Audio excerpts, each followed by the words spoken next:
네, 귀한 헌금 찬송 감사합니다. 이 시간 주님께서 주시는 말씀 함께 나누도록 하겠습니다. 오늘 말씀은 로마서 8장 17절에서 18절 말씀입니다. 로마서 8장 17절에서 18절 말씀입니다. 우리 한 목소리로 합독하여 오늘 말씀 읽도록 하겠습니다.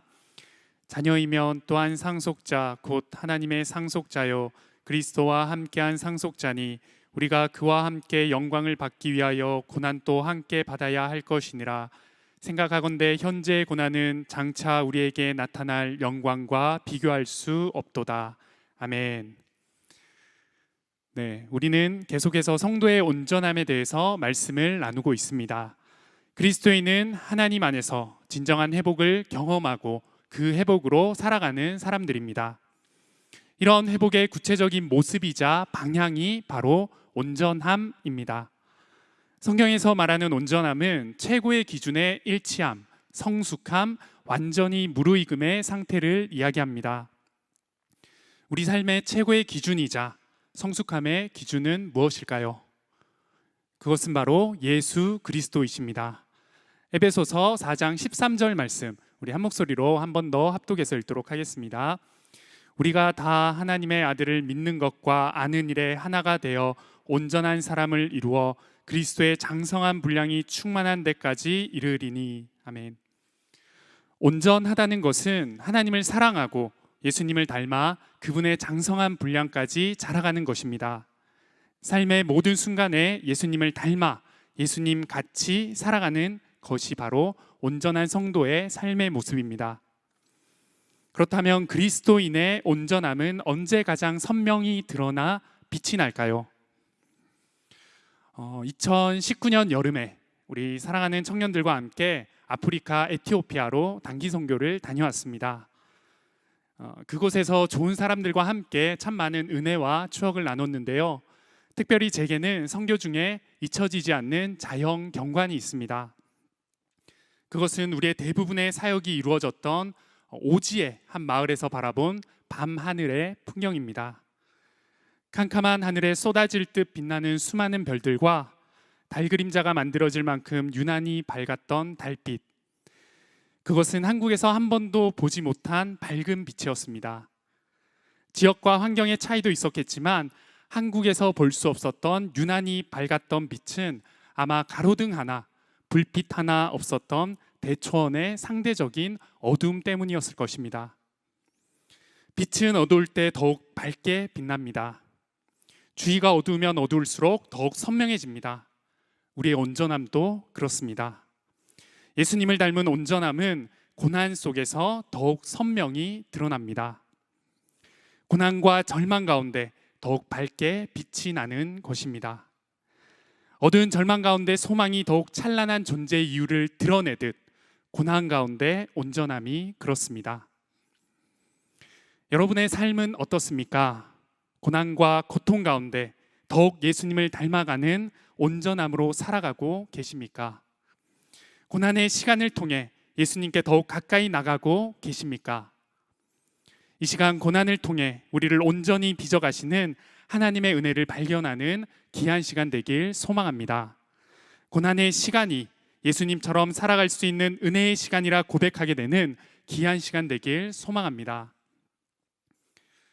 고난을 통해 온전함으로 나아가기 위해 가장 중요한 것은 우리가 고난을 어떻게 바라보느냐입니다. 고난을 바라보는 시각에 따라 그것이 절망과 낙심으로 끝이 날 수도 있고 온전함의 모습으로 나아갈 수도 있기 때문입니다. 그리스도인은 고난을 어떻게 바라봐야 할까요? 그리스도인에게 고난은 무엇일까요? 그것은 진리의 말씀인 성경을 통해 또 우리의 믿음의 기준이 되시고 고난에서도 완전한 온전함을 이루신 예수님을 통해 배울 수 있습니다. 이 시간 성경이 말하는 고난의 의미와 그리스도인이 고난에서도 온전함으로 나아갈 수 있는 이유를 세 가지로 함께 나누어 보겠습니다. 첫 번째는 모든 그리스도인은 고난을 받는다는 것입니다. 고난받지 않는 그리스도인은 없다는 것입니다. 고난 앞에서 이것을 인정하는 것이 중요합니다.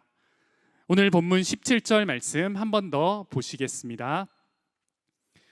자녀이면 또한 상속자, 곧 하나님의 상속자요 그리스도와 함께한 상속자니 우리가 그와 함께 영광을 받기 위하여 고난도 함께 받아야 할 것이니라. 아멘. 하나님의 상속자인 우리는 그와 함께 영광을 받기 위해 고난을 받을 수밖에 없습니다. 이유는 우리가 이제 종의 영을 받지 아니하고 하나님을 아빠 아버지라 부르는 양자의 영을 받은 하나님의 자녀이기 때문입니다. 그의 모든 것을 상속받게 된 자녀가 되었기 때문입니다. 그리스도는 십자가의 고난을 통해 영광이 되셨습니다. 그리스도의 상속자인 우리의 삶도 하나님의 영광을 위해 고난을 받을 수밖에 없습니다.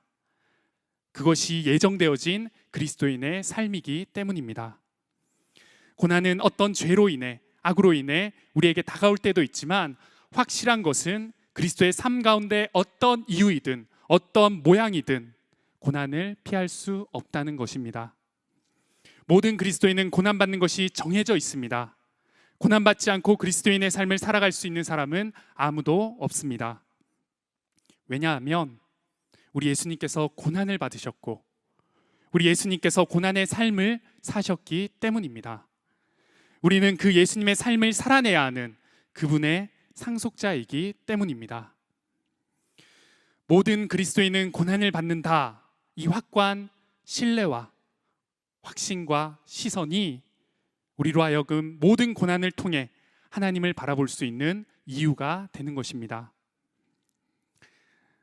여러분, 고난받는 것을 이상히 여기지 마시기 바랍니다. 고난받을 때 그리스도인인 내가 왜 고난을 받아야 하는가? 하나님을 믿는데 왜 이런 일이 생기는가? 라는 생각을 하지 마시기 바랍니다. 아니, 그 생각에서 벗어나시기 바랍니다. 믿지 않는 사람들에게는 고난은 우연과 불운으로 여김받지만 그리스도인의 고난은 약속된 것입니다. 비록 우리의 고난의 모든 뜻은 알지 못하나 우리의 삶을 계획하신 하나님께서는 이미 고난을 예정하셨습니다. 이 사실을 믿음으로 고백하시고 인정하시는 여러분들 되시길 바랍니다. 그런데 이것은 그리스도인의 고난과 고통의 삶을 정당화하는 이야기가 아닙니다. 고난이 다가왔을 때 아무렇지 않은 마음의 상태를 유지해야 된다는 것도 아닙니다. 고난 앞에서 낙심하고 좌절하지 않아야 하는 의무를 지니라는 것은 더더욱 아닙니다. 우리는 고난받을 때 고난 때문에 고통스럽거나 슬퍼할 수 있습니다. 고난 앞에서 괴로워하고 아파할 수도 있습니다. 아니, 힘들어하지 않는 사람이 이상할 것입니다. 우리 예수님은 어떠셨습니까?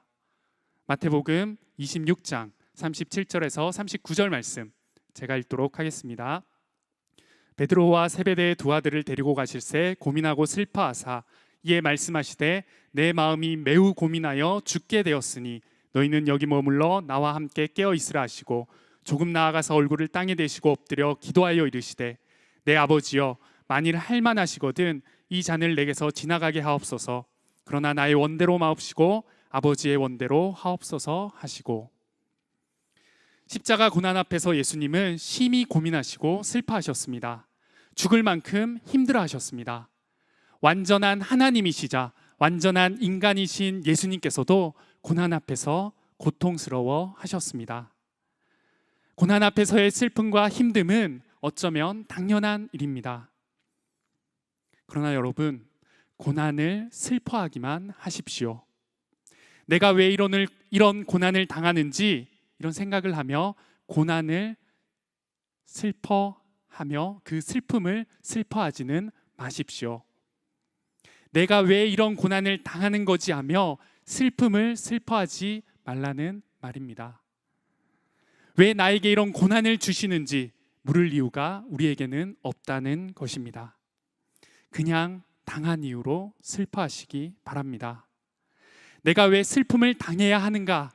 이 문제 때문에 슬퍼할 필요가 없습니다.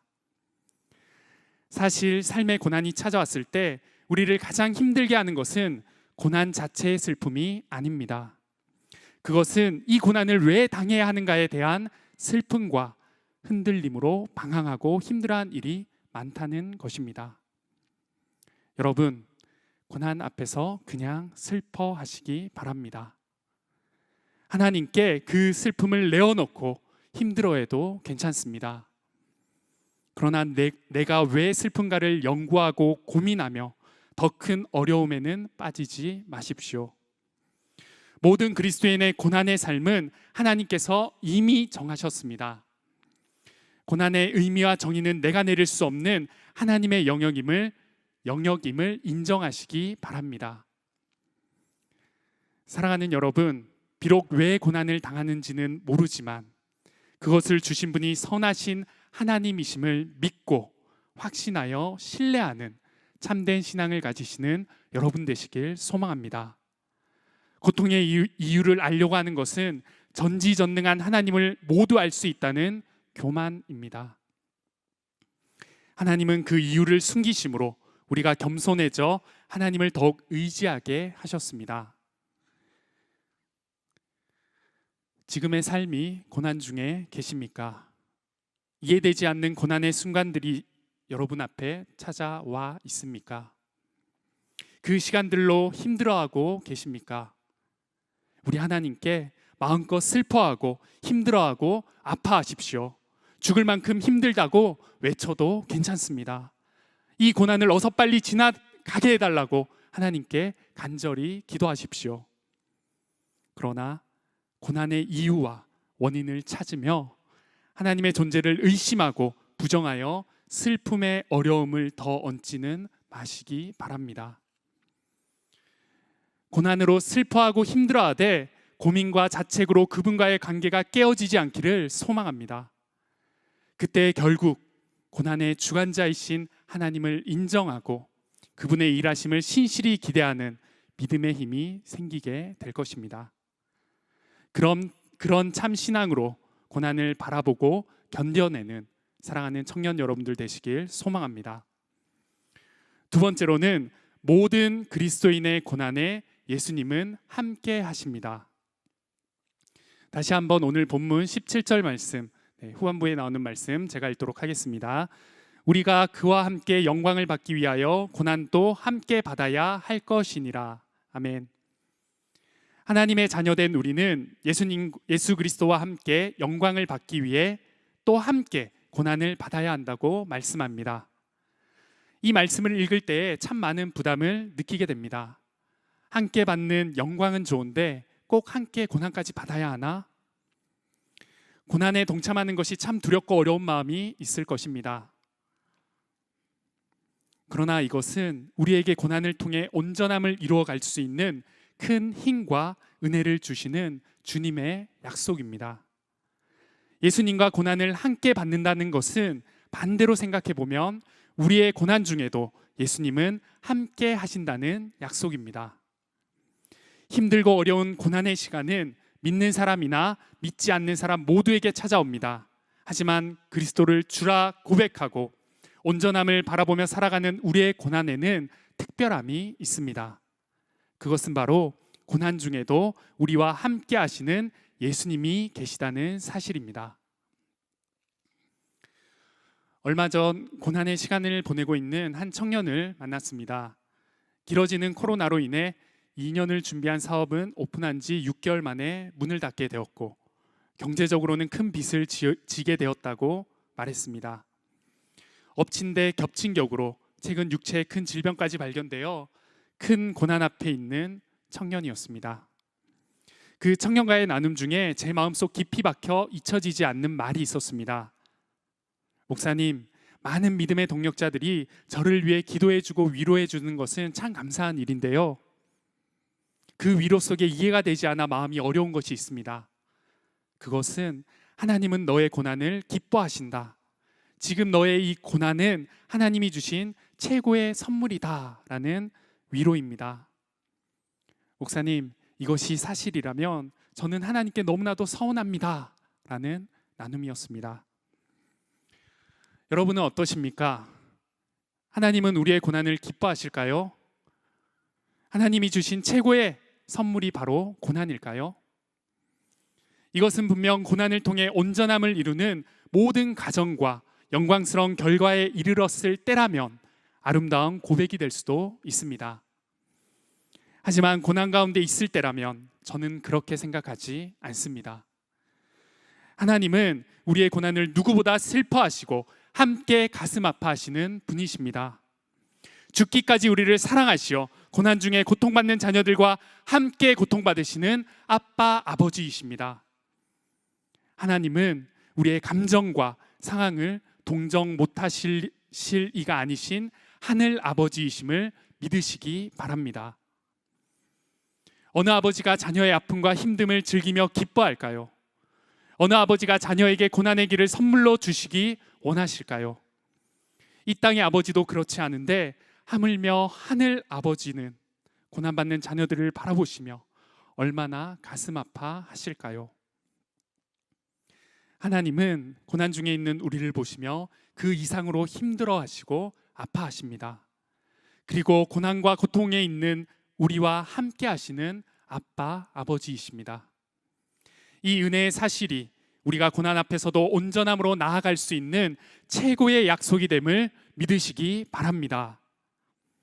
불교는 고난의 시간을 업보라 여기며 스스로 받아들여 살아가라고 말합니다. 힌두교의 기본이 되는 카르마 신앙은 고난은 스스로 값을 치러야 하는 것으로 말합니다. 숙명론은 영웅적으로 그 시간들을 홀로 견디라고 말합니다. 세속주의는 그 시간들을 피하거나 바로 잡으라고 말합니다. 어느 철학과 종교도 고난을 함께하는 것으로 말하지 않습니다. 스스로가 감당하는 것이라고 말합니다. 그러나 그리스도인의 고난은 우리 주님이 함께 하시는 고난입니다.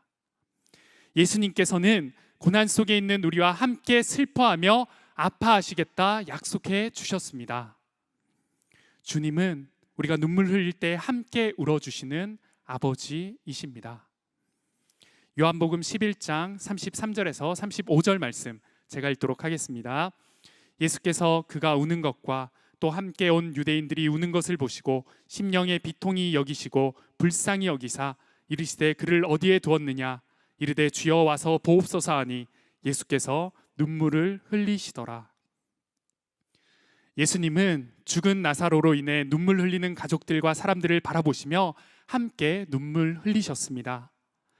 그들의 믿음 없음에 비통함도 있으셨겠지만 분명 예수님의 눈물은 사랑하는 자녀와 함께 아파하고 슬퍼하는 가슴 미어지는 사랑의 눈물이었습니다.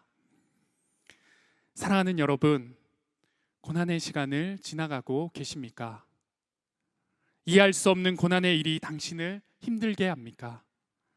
질병과 실패 아픔으로 괴로워하고 계십니까? 고난에 홀로 남겨진 것처럼 외롭고 힘드십니까? 삶은 알 수 없는 고난의 이유와 의미의 연속이지만 그 모든 순간에 예수님은 우리의 고난과 함께하고 계신다는 사실을 믿으시기 바랍니다.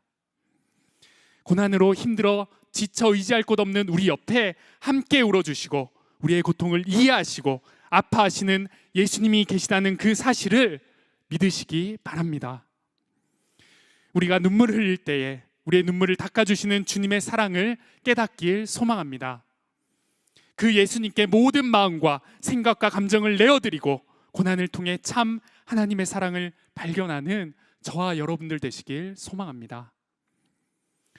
그리스도인의 진짜 고난은 슬프고 힘든 일이 아니라 삶 가운데 예수님이 없는 모든 순간임을 고백하며 늘 주님과 동행하는 청년 여러분들 되시길 소망합니다. 세 번째로, 모든 그리스도인의 고난은 고난으로 끝나지 않습니다. 모든 그리스도인의 고난은 결코 고난으로 끝나지 않습니다. 그리스도인의 삶은 고난과 고통이 종착역이 아닙니다. 오늘 본문 18절 말씀, 우리 짧은 구절의 말씀인데요, 큰 목소리로 우리 함께 합독해서 읽도록 하겠습니다. 생각하건대 현재의 고난은 장차 우리에게 나타날 영광과 비교할 수 없도다. 우리 한 번 더 큰 목소리로 우리의 고백을 담아서 한 번 더 합독하여 읽도록 하겠습니다. 생각하건대 현재의 고난은 장차 우리에게 나타날 영광과 비교할 수 없도다. 아멘. 로마서를 통해 이 은혜로운 고백을 하고 있는 사람은 누구일까요? 어떤 고난에도 끄떡없는 강철 같은 사람이거나 일상생활 중에 일어나는 별것 아닌 고난을 경험한 사람이라 생각하십니까? 아니면 우리가 경험한 고난보다는 작은 고난을 경험했기에 이 아름다운 고백을 할 수 있다고 생각하십니까? 이 고백을 한 사람은 부요한 신분과 환경에서 하루아침 정반대의 삶을 살았고, 유익도 없는 일로 옥에 갇히고 죽을 정도로 수없이 매를 맞았고, 강도를 당하고 자지 못하고 먹지 못하고 평생 육체의 가시를 가지고 살았던 일생이 고난이었던 사람이었습니다. 바로 바울이죠.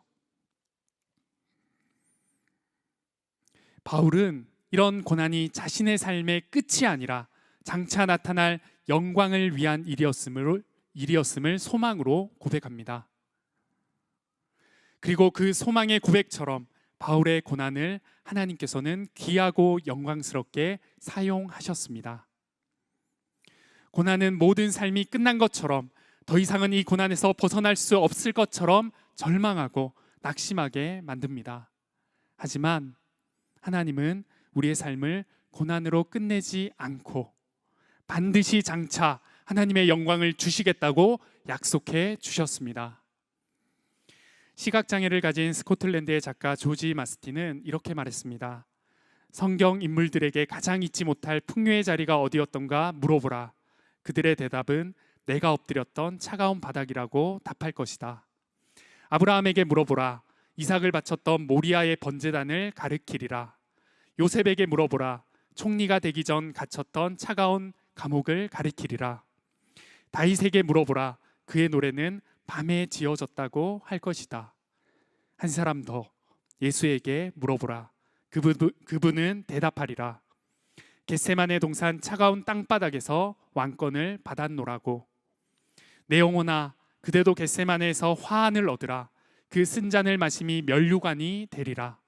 그대의 외로운 시간이 왕관으로 바뀌리라. 절망스러운 날들이 기쁨이 될 것이다. 사랑하는 여러분, 주님은 우리의 삶을 고난과 고통으로 끝나게 하지 않으십니다. 고난을 통해 우리를 만들어 가시고 하나님의 영광으로 초대하시는 분이 바로 우리 주님이십니다. 지금 모든 것이 끝난 것 같은 고난 중에 계십니까? 삶이 고난의 연속으로 소망 없는 그런 시간을 보내고 계십니까? 더 이상 살아갈 힘이 없다고 생각하십니까? 포기하지 마시고 주님의 이 약속을 믿으시기 바랍니다. 그 하나님을 붙드시기 바랍니다. 당신의 고난은 고난으로 끝나지 않습니다. 십자가 고난으로 영광스러운 하나님의 구원을 이뤄내신 예수님처럼 당신의 고난에 하나님은 일하십니다.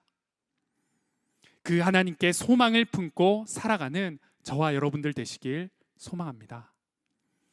고난의 시간을 통해 하나님을 고백하고 더욱 선명해진 믿음으로 당신의 고난에 일하시는 하나님을 만나는 저와 여러분들 되시길 소망합니다. 말씀을 맺겠습니다. 그리스도인이 바라보고 고백하는 고난은 특별합니다. 그리스도인의 삶의 고난은 세상 사람들과 다릅니다. 그리스도인의 고난은 그 의미는 당장 알 수 없으나 선하신 하나님의 예정하심을 인정하는 것입니다. 슬픔 가득한 고난에도 우리를 홀로 내버려 두지 않으시는 사랑의 예수님을 만나는 것입니다. 고난뿐인 이 삶이 우리의 끝이 아님을 소망하는 것입니다. 사랑하는 여러분, 오늘부터 시작되는 고난 주간을 통해 고난 앞에 서신 예수 그리스도를 바라보길 소망합니다. 고난 앞에 온전함으로 나아가신 예수님을 발견하길 소망합니다. 그리스도인의 참 고난의 기준이 되신 예수님을 닮아가길 소망합니다. 그 예수님의 모습으로 말미암아 자신 앞에 다가온 고난을 바르게 바라볼 수 있는 그 믿음의 역량을 키우시는 여러분들 되시길 바랍니다. 그때 예수님을 닮은 온전함으로 고난 앞에서 더욱 찬란히 빛나는 여러분을 발견하게 될 것입니다. 그런 은혜가 지금 또 여전히 고난과 고통 중에 아파하는 사랑의 교회 청년부 한 사람 한 사람에게 가득 차고 넘치길 간절히 소망합니다.